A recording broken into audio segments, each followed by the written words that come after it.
చేస్తున్నాను. ఇంకా మారాల్సినంత మార్పు నాలోనికి రాలా. ఆ మాటలు ఇంకా అదే విధంగా మాట్లాడుతున్నాను. అదే విధమైన ఆశలు ఇంకా నాలో ఉన్నాయి. అదే విధమైన కోరికలు ఇంకా నాలో ఉన్నాయి.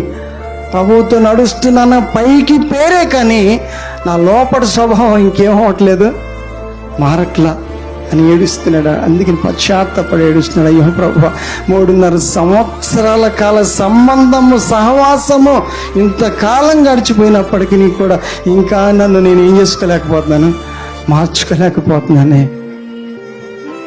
ఇంత గొప్ప దేవుణ్ణి కలిగి, ఇంత గొప్ప దేవుడిని నమ్మి వాళ్ళ విడిచిపెట్టి, వ్యాపారం విడిచిపెట్టి, సొంతం అనుకుని వాటన్నిటిని విడిచిపెట్టి సర్వం నీవే నమ్మి నడుస్తున్నప్పటికీ కూడా నాలో ఇంకేం రావట్లా, మార్పు అనేది రావట్లా అని ఏడుస్తున్నాడండి. నేను ఎందుకు ఇలా మోసం చేస్తున్నాను, నాకెందుకు ఇంకా ఈ లోకం మీద ఇంకెందుకు ఆశలు కలుగుతున్నాయి, దేని మీద ప్రేమ,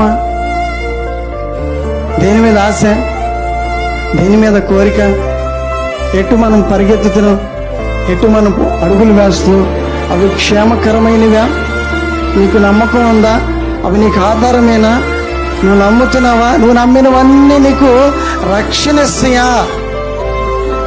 నిన్ను రక్షించేది యేసయ్య ఒక్కడే. స్తోత్రం చెల్లిద్దాం. నిన్ను నన్ను రక్షించడానికి యేసయ్య రక్తం కార్చాడు, ప్రాణం పెట్టాడు.